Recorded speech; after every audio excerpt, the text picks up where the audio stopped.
Hey y'all, What's going on, family? I'm Wanda, And I'm Lo. and we are the Forever Podcast. We are the Forever Podcast.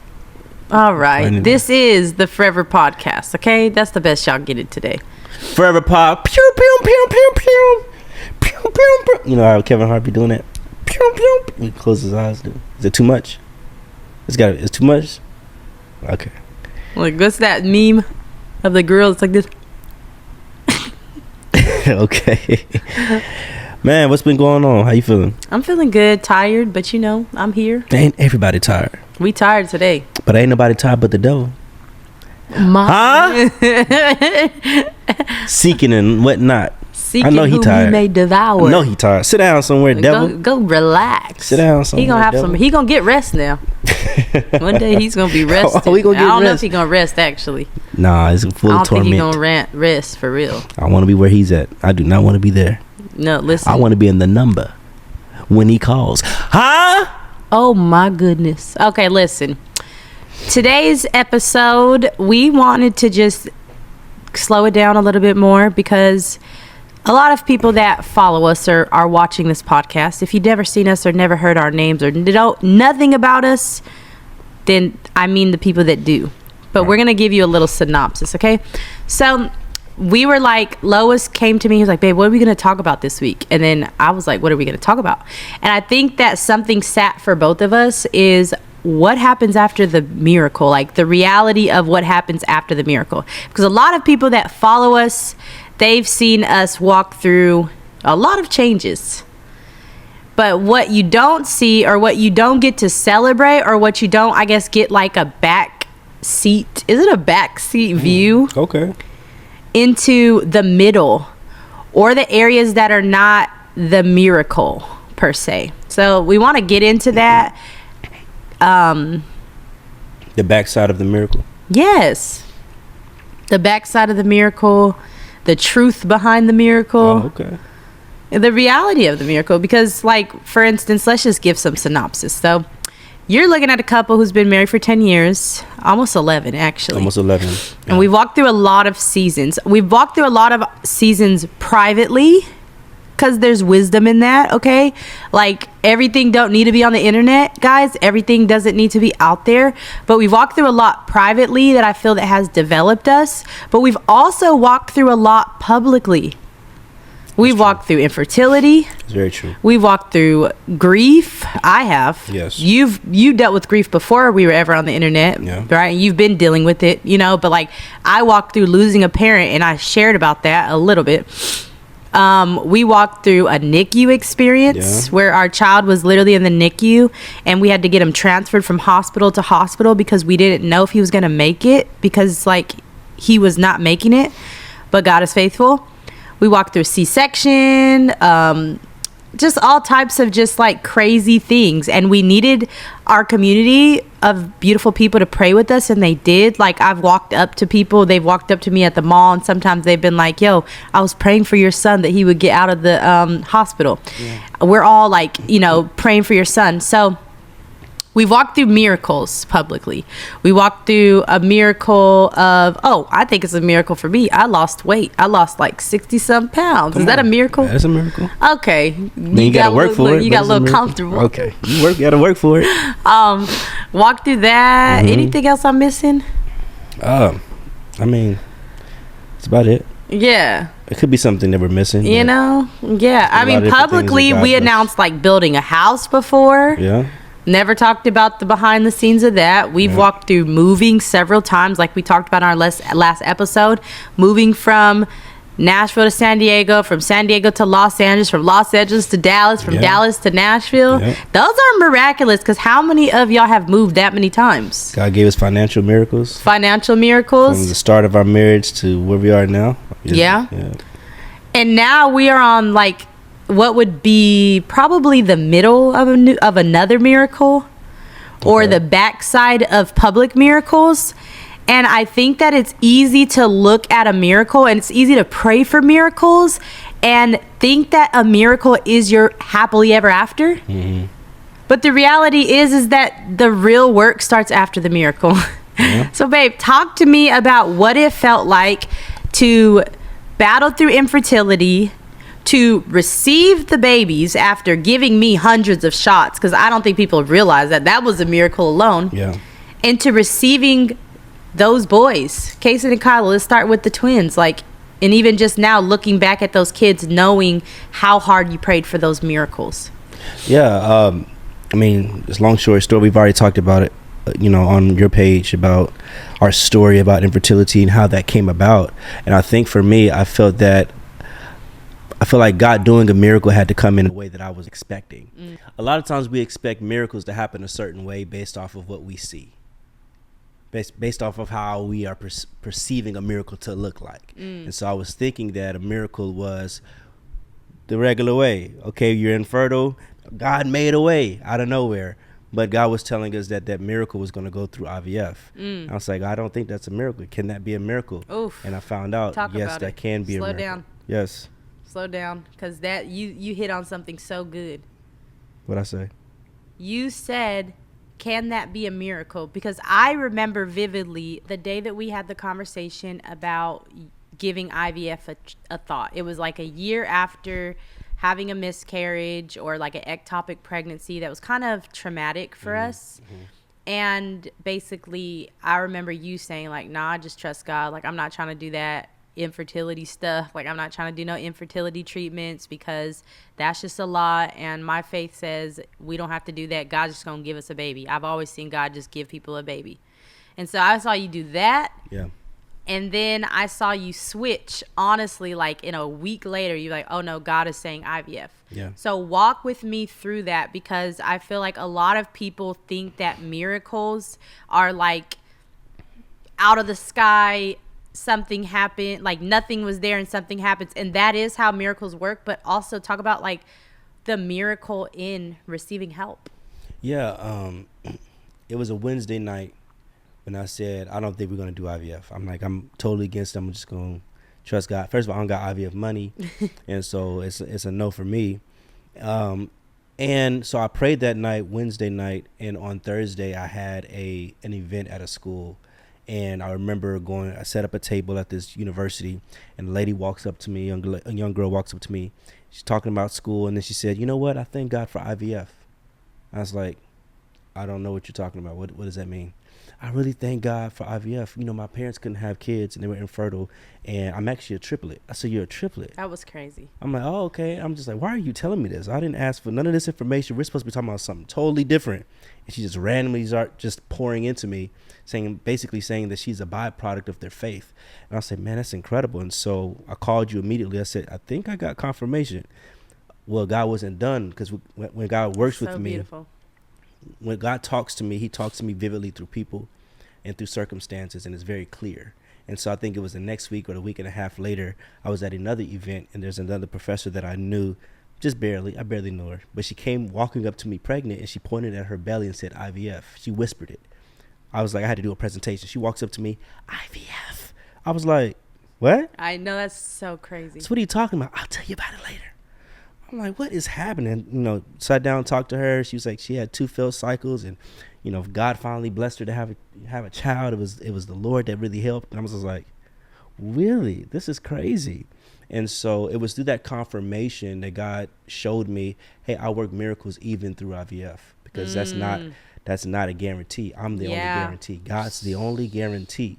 So it's just like when people are going, having cancer, people are going through diabetes, or going through different issues in their body. They seek counsel, they seek help from doctors, they seek medical attention. Right. But still, sometimes God has to breathe on that. Yeah. God blesses, physicians to be able to help.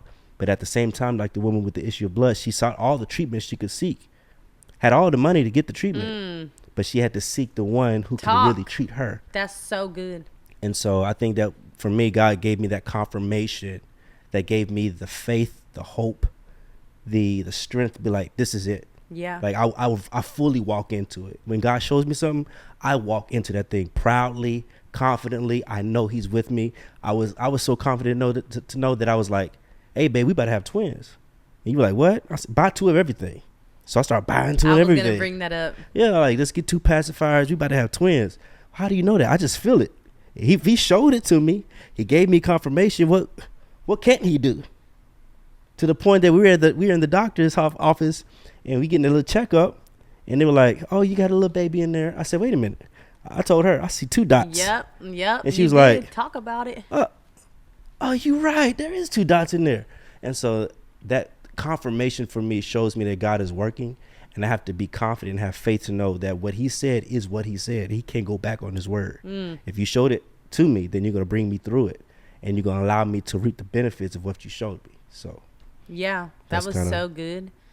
And I think that's so beautiful because a lot of times we think that miracles mean isolation. Okay. We think that if we isolate ourselves, if we cut off ourselves from the world and all help, then a miracle is going to like fall out of the sky. So what I learned through that is that sometimes a miracle takes motion. Come on. Like it takes movement. Sometimes a miracle takes movement. It means that you have to get uncomfortable too, because faith without works is dead. Right. And so for me, it was like, for a minute, I was like, oh, because God healed me when I was 11 years old from seizures, just like miraculously, right? And I was like, oh, God is going to do the same thing. Like infertility, what is this? This is nothing to God, right? But like God showed me that, no, now you have to rely on community. Because I had a friend that was like giving me shots initially, and she was like pulling me through it. Shout out to Megan. And like, it taught me that sometimes a miracle takes movement. And I'm reminded of the man in the Bible who literally was on his mat, and his friend's faith, he had to pick him up and get him into the house where Jesus was. Imagine if he just isolated himself and said, no, I've been here for however many years and I'm not going to move. And what I loved about what you did in this whole backing of, or backside, or I guess the front side of the miracle, is that you gathered people around you to pray.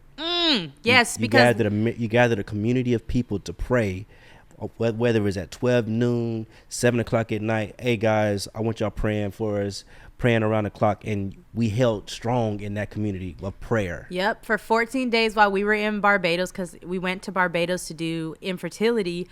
We literally had 15 prayer warriors praying at the same time every single day for us. And then I was praying every single day, and I was like closed off. But the thing is like God has shown us time and time again that miracles come in different shapes, sizes, ways, and all that. And the same thing that God has done yesterday, even though Jesus Christ is the same yesterday, today, and forever, you can't expect him to do it the same way every time. Right. And so like in the Bible, when somebody had an encounter with God, they would name that place. So like I just learned today in my quiet time, El Oham or El Olim, don't quote me, where Abraham named God the everlasting God. And then the next scripture over, he was going to he was like being asked to go sacrifice his son, and then he named God the provider. So like in each situation where God shows up in a different way to do a different miracle, you see a different side of him, because God is so big, bro, we'll never fully know who he is. Right. And yet each time he reveals himself a different way. So in that season, it taught me that miracles sometimes takes motion, takes faith. It takes for you to plan it and work with God. Give God something to work with. Yeah. And so I was so thankful that you hear the Lord and you're humble and you're not just like, no, my way is best. This is like, God is just going to fit my one little box. I was thankful that you were like, okay, babe, I'll stay open. Yeah. And then like all God needs is willingness, and he can show up any which way. Yeah. And I thank God for that, because now thousands of women have realized, oh, I can still love God and take this medication. Yes, you can. I can still love God and like do infertility treatments and partner with him. Yeah. Yes, you can partner with God. Yeah. And in that partnering with the Lord, a lot of people think that miracles doesn't take process, that miracles are instant. And I think that a lot of times miracles, we put this spooky, ooh, miracle, he's free, it's like this weird thing that we think about miracles. And I think that we lose sight of the fact that miracles take process. That's so good. It requires a process. And a lot, like you were saying, miracles require movement as well. And man, you're talking so good, because it made me think about all the times where where Megan was giving you shots, and I was afraid of needles. I didn't like needles. It gave me the weird. It was just weird. And then I was like, I got to do this. Yeah. I can't just keep relying on Megan. Like, we driving all the way out to, I'm like, Lorelco, come on, man, be a man. Let's do this. So I grabbed them needles about this long. I was like, yo, I can't. Trigger warning needles. I'm like, yeah, if y'all. Sorry. I'm like, dude, this is crazy. But I had to go through that. I had to make sure I did it right, holding your skin, all that stuff. But that was part of the process because I was developing my character. It was developing my faith. The more I was doing it, the more God was showing me, like, you have strength to do things that you've never done before. You have strength to overcome a little bit of your fears. You have strength to do those things, and that's all happening during the miracle. Yeah. It's a process in the miracle. It's movement. It's having faith to know, even though I don't know what the outcome is going to be, I trust that God's going to do it because He gave me a word. That's so I'm gonna good. hold on to that word. I'm gonna like you know what I'm saying? Like Jimmy Rollins, I think his name Jimmy Rollins, preached like a whole series about a word. All I need is a word. And I'm like, that's so good because a lot of us, we hear a word, but we don't hold on to it. Talk about it. And so we go through so many different things in our life expecting miracles, but God said, I gave you a word, you're just not holding on to it. You know what I'm saying? And the Bible literally says, don't be just hearers of the word, but be doers also. Absolutely. That's biblical. That's biblical. You rooted, babe. And so miracles take process. But I want to talk about Mark 8, because when you said something before the podcast, you were talking about how there's a backside of the miracle. I know we're going to get there, but Mark 8 explains the front side and the backside, the front, middle, and back. In Mark 8:22, the Bible talks about there's a blind man at Bethsaida. And the Bible says that that Jesus led the blind man out of the city.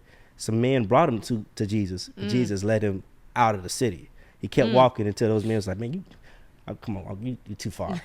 keeps walking. He doesn't give him an instant miracle. You got that oil. Okay, here we go. He doesn't give him an instant miracle. This miracle took process because he had to see what he was made of. He said, what do you see? I see men walking as trees. Now, why did he say, I see men walking as trees? You're going to make me shout. That Pentecostal in me about to shout around this place, babe. Why did he say, I see men walking as trees? Because he had a skewed vision of himself. Trees represent strength. Trees represents I'm rooted, I'm grounded. So there was a time in his life that he didn't see himself rooted and grounded. Why? Maybe because he was in a place where he shouldn't have been in. Maybe he was in an environment that he couldn't be rooted. He couldn't grow. So I see men walking as trees. Now I see something different. And God said, okay, now you're beginning to see what being rooted looks like. You're beginning to see what it means to be strong, what it means to be a man walking in strength.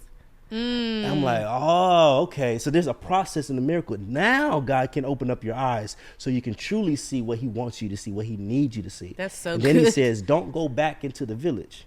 Now here's the backside of the miracle we'll get to later. The discipline it takes to keep and maintain the miracle. Maintain the miracle. Talk about it. Don't go back. So now there's another process of healing that has to take place after the miracle. Yeah.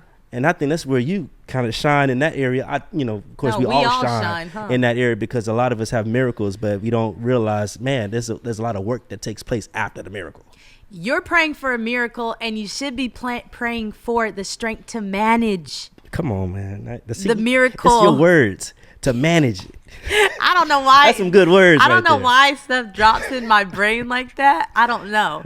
But truly, because I had to learn that. I remember, like, while we were doing IVF, right? Like, y'all, I don't even want to get into all the deets, but, like, look up the IVF process, okay? So there were 5 days that the embryos are, like, trying to grow their little cells before they put the embryo back into you.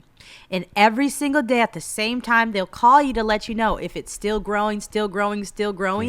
I about had a heart attack. I'm like, bro, are y'all still, like, are they still there? I remember walking across the street, looking at the clinic like, oof. Oh man, like just anxious, right? Yeah.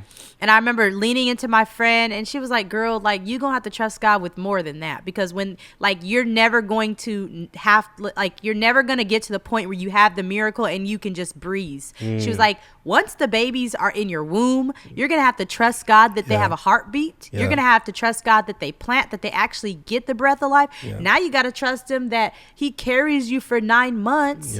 Then you have to trust him that you get through the pregnancy, like the birth, which is traumatic. That was traumatic for me. Then you have to make sure they get through the first year of life. Then you got to make sure they get through the second year. Yeah. The fifth year. Every day you wake up as a mom or as a dad and you say, Lord, give me this day my daily bread, because I have to trust you. Yeah. So I think for me, my mistake for a minute was that I thought the miracle was my happily ever after. And the miracle was truly just the door to trusting God, and not just like seeing him as a miracle worker, but also seeing him as like my father that wants intimacy with me, that wants to teach me how to manage his vineyard. That's good. Which is a parable that he talks about. Like, I have to go back to him, and every single day I have to say, God, you bless me with these kids. Like, can you teach me how to manage them? And then you realize they got different personalities. Then you got to realize they got different learning styles. And now I got to seek the Lord every single day. So it's like the miracle is like, that's like the day. That's like marriage. I'm just going to go to a whole different subject real quick. But it's like sex and marriage. It's like, that's like not the whole marriage. And before I was married, I used to be like, come on, now y'all lying. But like when you get married, it's like, no, the real marriage is the hard conversations you're having. It's the picking each other off the ground when we are heartbroken or grieving or failing or like just needing somebody. It's like having the tough conversations. It's dealing with our traumas. It's not trauma like dumping and like, I'm on a tangent. Okay. No, but you're not. You're online. Miracles take management. I'll say this too. We were reading about, I think it's Luke 17, where Jesus heals 10 lepers, and only one comes back to say thank you. So all 9 of them were only interested in the miracle. And the one came back to say thank you for the intimacy and for the relationship and for the follow-up to the miracle. So I just never want to be the person that only seeks God for miracles, but doesn't trust him in the middle. That's good. I feel like I've been guilty of believing God for a miracle, receiving it, and saying, okay, that's it. I've been guilty of saying, okay, God, that's it. I'm good. I appreciate that. And then complain when things don't happen the way I want them to happen after I receive what I needed to receive as the miracle. So I've been guilty of complaining about certain things that I know that God blessed me with that I know I probably didn't deserve, but man, thank God, this is a miracle. I can't believe you did that. And then when I get it, I'm complaining about certain things. And so what that brought me to was when the Lord brought the children of Israel out of Egypt. Now it was a miracle. I mean, so many miracles. It was a miracle. He did all these 10 plagues, all the blood on the doorpost, like they out here like, man, the angel of death, we didn't see it, they passed over, all that stuff happening. You know what I mean? Funny. And now they're being led out of Egypt, and all of a sudden, we talked about this last podcast, a cloud by day, pillar of fire by night. He leads them out, crosses the Red Sea, destroys. Not only crosses, he split the sea. He split the Red Sea. They walked right through the sea. The Egyptians thought they had access. God had to cut that access. They drowned in the sea. And so now they're in the wilderness. This is where the real miracle starts taking place. This is the backside of the miracle. This is the backside of the miracle, where it's like, okay, I got out of slavery. I'm out of bondage. I'm free. But now I got to figure out how to manage my freedom. So a lot of people that are in addiction, they get free, but now you have to have boundaries. Talk about it. Now that you have to manage the freedom that you have. And some people think that because I'm free, I don't have no boundaries. No, boundaries that's what keeps your freedom. It's kind of like me having a house and I put, a white picket fence around my house. I'm free to do whatever I want to do within the confines of the white picket fence. But if I go outside that fence and I'm in somebody else's yard, I can't do whatever I want to do. But a lot of people, we want to go in other people's yards and we complain about what other people are doing in their side of the fence. Right. When God says, I've given you so much access within the fence that I've given you. Yes. And so the children of Israel are in this desert. God says, I've given you access. I've given you manna. You still complaining. I'm giving you water. You still complaining. You're doing all this complaining after the miracle, after you've seen me part seas. You've seen me as a cloud. You've seen the Egyptians fall. You've seen plagues. You've seen all this stuff. And you still complaining? Yeah. Because it takes work to manage life after the miracle. And I think everything you're saying is just beautiful. And it's powerful and it's true. Like, I want to go back on the house subject because that's key. Have you ever seen someone who it feels like they're always buying a new house, buying a new car, buying a new, Yeah. and it's like they're unfulfilled? Mm-hmm. And I feel like a part of that reason is because once you've gotten the miracle, the hype dies down, and now you have to manage the house, right? Like, you have to clean the house. Exactly. You have to clean the cobwebs in the walls. Yeah. You got to do the upkeep. You got to make sure there ain't no mold and ain't no, you know, like, there's a lot of managing for a house, right? And so sometimes people just abort the process because that's not exciting. Right. It's not as exciting to mop the floors every day. Right. Than it is to announce a new house. It's not as exciting to sweep and take care of the laundry and all of the things that come with a familiar territory. Yeah. But in that is the grace, and also it's the endurance that you need for whatever it is that is your next, you know, season. But I think that a lot of times we can't manage the middle or manage after the miracle because we're always looking for the next, and we're looking for that dopamine hit or like that moment that's just going to be like, look at this, I can announce this. And the reality is that you spend more time in the middle than you do in the miracle. Or you live in the miracle, and I guess it's like the backside of the miracle. And you don't always feel that rush. Like, when my kids are waking me up with their school bus at 5 a.m., I'm not thinking about how I prayed for them during IVF. I'm like, man, I wish I could get some more sleep. Yeah. Woof. Where was I? Like, why was I ever complaining that, you know, when we didn't have them? And I love my kids, but you don't always think about what it took. And I think it's really important, you know, like, it's not glamorous. No, it's not. The woman with the issue of blood, she had to go back. She spent all that she had. After the miracle, in my mind, I'm thinking, now you got to figure out how to get that money back. Now you got to figure out how to live.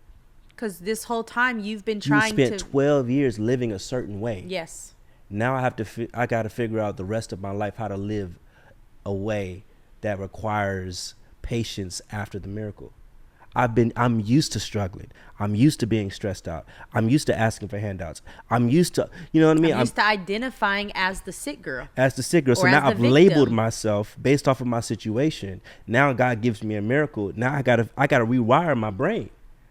God's blessed me. Yes, that's great. But now I got to do some work. Yes. And a lot of people don't want to do the work of therapy. We don't want to do the trauma work and the psychotherapy and like look at yourself in the mirror and say, hey, I'm not who I used to be. I got to figure out I can't act that same way. I can't behave that same way that I was behaving before the miracle. This takes time management. It takes heart management, spiritual management. You really have to manage. Like, I love when you said that, how to manage your life after the miracle. Yes. You know what I'm saying? It takes time. Yes, it takes work, but we got to put in the work. And I've seen so many people just like, oh, I got it, and they don't manage it. Oh, I got the house, but the house is a mess when you walk in. Mm-hmm. Oh, I got, you know, stuff all over the place. Oh, yeah, well, you know, now you're just ungrateful. No shade. Now you're just ungrateful. You know, I got the car, you know, but you wrecking the car every 2 seconds. Like, you're not even managing what you have right after God has blessed you with it. Now it's almost like God tests you with that miracle to see how you would act. Yeah. Are you deserving of another one? Because we're constantly needing miracles. Yeah. Each and every day, we constantly are in need of a miracle. After the wilderness, I'm in need of a miracle in the wilderness. Come on. You know what I'm saying? Yeah. Once I get to the promise, now I got to face Jericho. That's a whole nother miracle. I see giants in the land. I see sons of I see all these tall. What's going on in it with I'm in the promise, and I still got to face. Right. I still need a miracle. That's so good. Get in it. God's like, nah, you know, 20,000 is too much, bro. Like 300. What would you mean 300?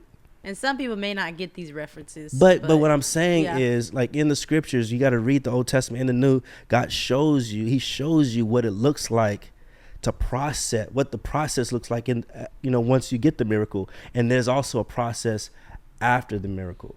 Because Yeah. a lot of times we can label ourselves based off of what we were doing and how we were feeling before the miracle, and that takes work. Yeah. To rewire our brains so that we can think about life after and how to manage our life with God after that miracle.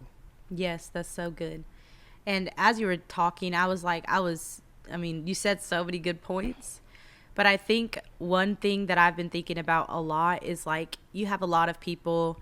And again, when we say these examples, it's just so that y'all understand what we mean. Yeah, but we're yeah. not throwing shade at anybody. No, This for ain't sure that not. podcast. Like, we're in the middle of this. Like, we transparently are on the backside of a miracle, for right? sure. Like, we are in Nashville trusting in the Lord, and we're waiting on him to just answer so many prayers. So that's why we're talking about it, because I feel like a lot of people, y'all can say like, oh, I saw y'all get the baby, I saw y'all get this, I saw y'all do that, I saw y'all elevate, da da da da, y'all got it together, your life is good. And I'm like, no, guys, like, it's far from that. We are managing the things that God has given us while longing for more. Yeah. And longing for his will, and longing for like us to step into the fullness of what he's called us to. But like, that's messy. Yeah. It's not glamorous. I don't got nothing to announce. I'm gonna be honest with you. I got nothing. Like, I'm not looking. I don't have anything. All I have to give is surrender. Yeah. All I have to give is like, here's my life laid down for the King, because he's worthy. And I think that in our society, we get so used to liking every viral moment, liking every announcement. And we love the announcements. I mean, I love the house building. I love the new car. I love to see my girls thriving. I love to see marriages thriving. I love to see people get married. I love it. So that is not a knock on this, but we prepare people for these miracle moments without preparing them for the middle and for the management, okay? Yeah. And for the messiness of it all. And the fact that you're not going to always be able to go out to eat. Maybe your finances are struggling. Maybe you just lost a job. Maybe you got a job that you really thought you wanted and you realize you don't want it. Yeah. I've seen people go to law school and become a lawyer. They wasted 10 years or whatever of their life, and they're like, actually, I don't like this. And then they find themselves, disgruntled.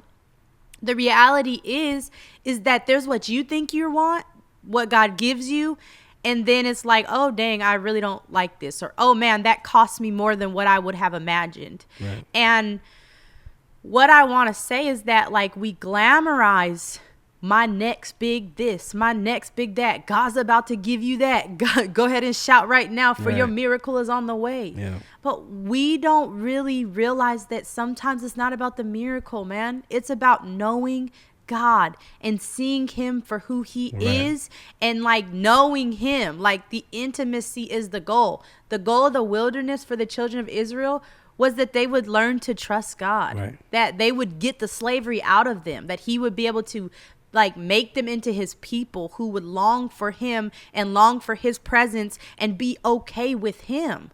And people don't like to hear this message. This message ain't glamorous again. So you may want to, like, you probably feeling like this is boring. It's boring, guys. It's boring. The middle is boring. You don't got, like, you're eating the same thing. You're in the wilderness and it's manna. You're eating the same thing from heaven. And you can say, oh, it's the same thing.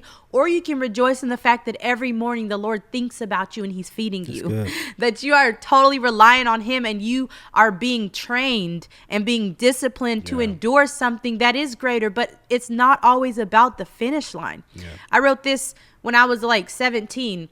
Sometimes we reminisce, we rush to the finish line to reminisce about the race, because the race is actually the funnest part. Yeah. That's why you see a lot of like Olympic gold medalists, after they win, they will like struggle really hard with depression. And some people even commit, you know what? Yeah.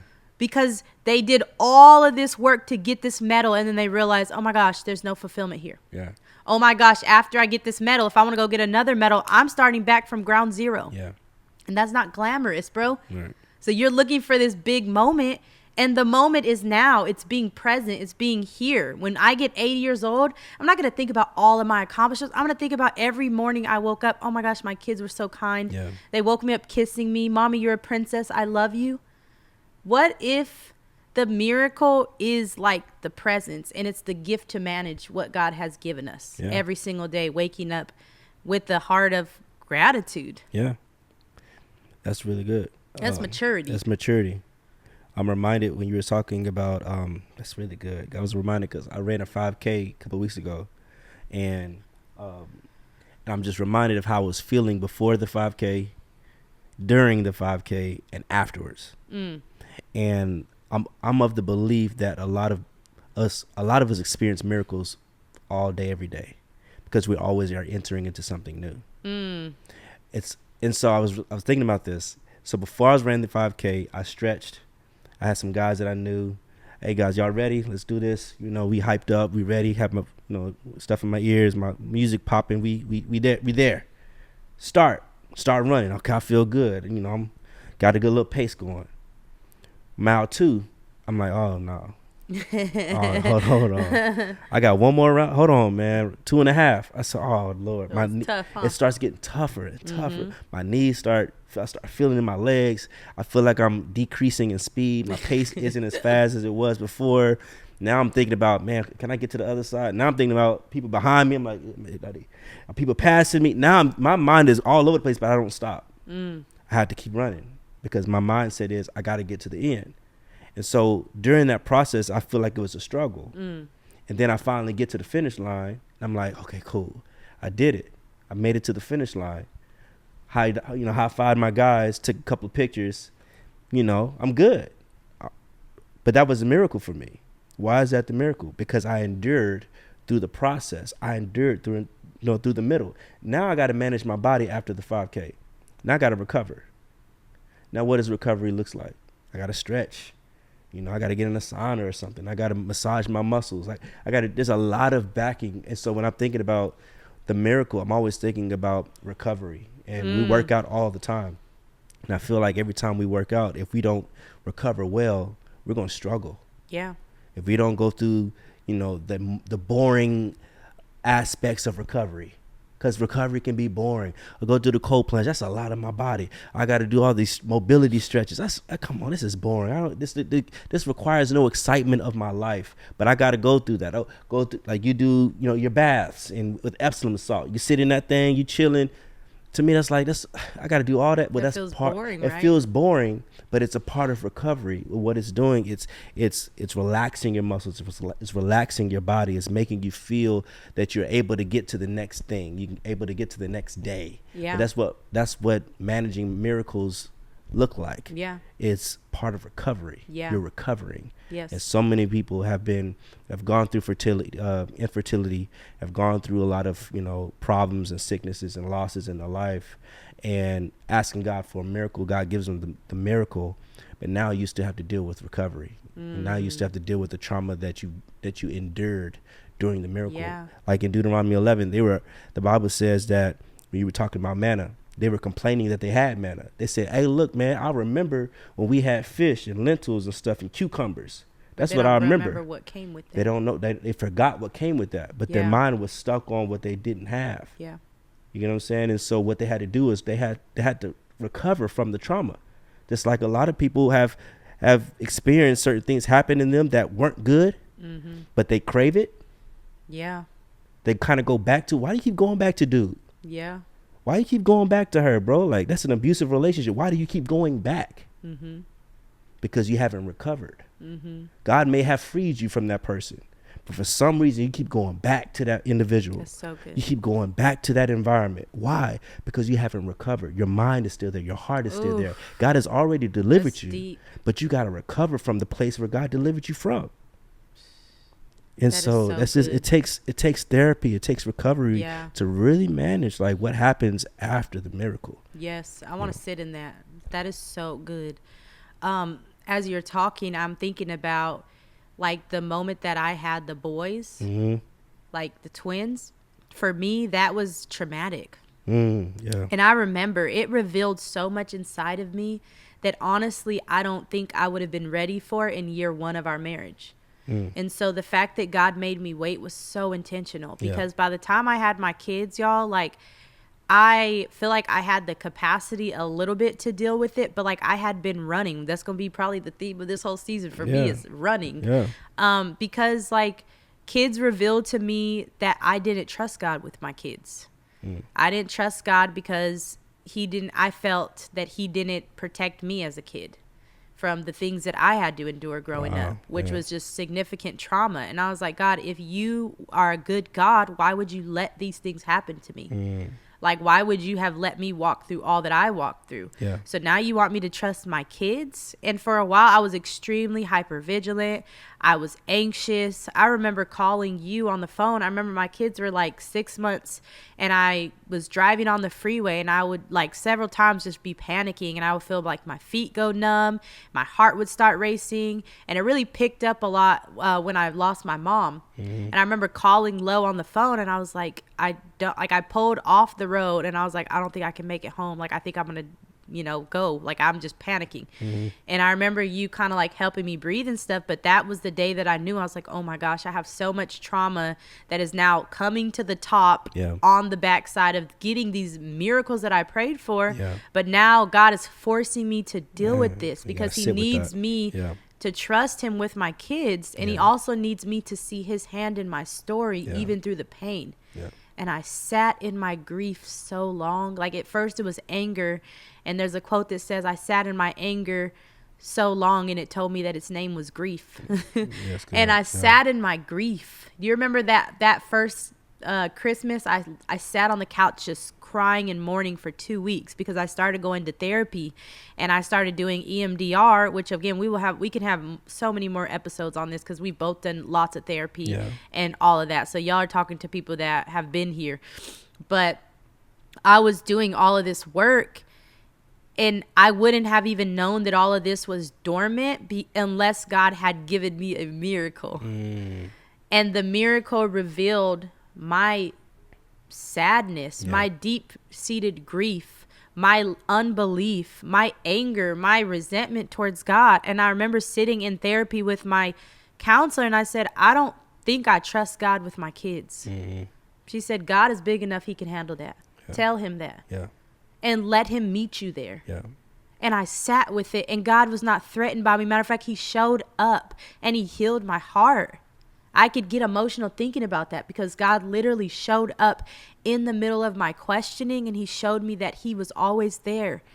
And again, we'll go deeper into that, but people think like, oh, you got your miracle. You have these babies that you're celebrating. Like, you're good. And it's like, no, bro, these babies revealed to me like how even the depth of my pain, because I became a mom, and I said, oh my gosh, like, how could my mom have abandoned me the way that she did? And I would give anything for these kids, but my mom, like, she abandoned me. And so the miracle revealed to me, like, and we said miracle at least 1,000 times on this episode, but it literally revealed to me, like, all of the areas that I needed to trust God with. I feel like it tested our marriage. We had low points where we were like, is this even worth it? We not even sleeping, bro. Our intimacy messed up. Our everyday life is trash. Like, we not even talking like that. We're roommates. You're sleeping when I'm awake. I'm awake when you're sleeping. We're at each other's neck like cats and dogs. It was a tough time. And we needed like rooting, and we needed to go back and figure out what our why was. And we also, like, you had to go through personal therapy. I had to go through personal therapy. We had to walk this out. And nobody saw that. You know what they saw? Cute pictures and cute family pictures. And we're in the back fighting for our lives, fighting for our sanity, fighting for our everything. To the glory of God. Because God is faithful and God is good. And now I'm on the other side of that. My kids are about to be 6, and I'm a whole different woman. 100%. What about you? I mean, I'm a different man. I mean, I realized when I had the boys that looking at them revealed a lot about myself. It was like a mirror, you know, and I believe that how God had crafted them, how he had made them, he made them from us, right? They're a byproduct of who we are, and certain emotions that they exhibit showed me emotions that I never handled. Oof, that's good. And so if they're having a temper tantrum, if they're having a meltdown, I remember there was a time I was like, babe, I don't know how to handle that. Like, you don't have to handle that. I can't. I don't know what to do with that. I know. You know, and then what that revealed to me was nobody helped me manage my emotions at that age. Like, it was told to me just be quiet or get a whooping or whatever. Yeah. You know, and I was never taught to manage those emotions. And so when I saw that, it triggered me.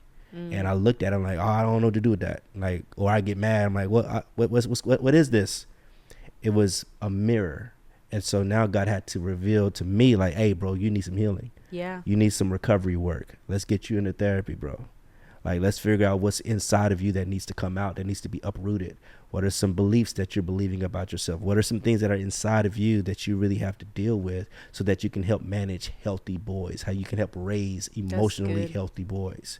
You know, we don't always get it right, but at least we are able to see, okay, my children are kind of a mirror of who we are. Yeah. You know what I mean? If we're finding ourselves getting upset at certain things, then we probably got to look at ourselves.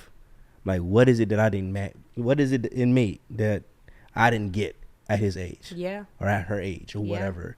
And so I think that's what, you know, having that miracle showed me that I still got work to do.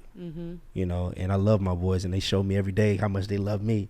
And I think that it's a beautiful sight to see that. It's beautiful to experience that. Yeah. And at the same time, it's hard to manage that because it takes a lot of inner work that I got to do for myself to realize, hey, bro, like, heal up, bro. You know what I'm saying? Hey, man, get yourself together, bro. Hey, man, it's okay to cry. Hey, man, it's okay to grieve. Hey, don't be triggered by him crying, bro.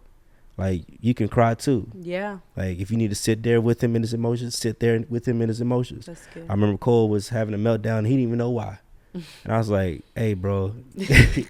I said, just sit down. I'll sit down with you. You cry. I'm going to sit here with you, bro. Let me know when you're done. He looked at me. He was still here. I said, are you done? You still got to get it out? I still got to get it out. Cried some more. I hugged him, let him sit on my lap. And he's good. He running around getting ready to hit somebody else. Dude, that's how he does. He's trying to fight somebody. But that's just kind of like, that's what God has been teaching me, is to learn to sit in. Because kids they just want to co-regulate. That's one thing I've realized, is that it's about co-regulation. And how we are with our children as far as co-regulating, how they regulate based off of how we are, is the same with God. God wants to co-regulate with us. Like, he wants us to lean into him, and God says, hey, man, regulate with me. I can take your grief. I can take your sadness. I can take your anger. I could take all of that, lust and all that. I can take all of that, bro. Co-regulate with me. Cry on my shoulders. Babe. This is good. He brought his comforter. He brought his spirit for a reason, to comfort us and to embrace us. Yes. It's called co-regulation. Yes. So that's what God showed me through my children, is that's what that is, man. That's so crazy.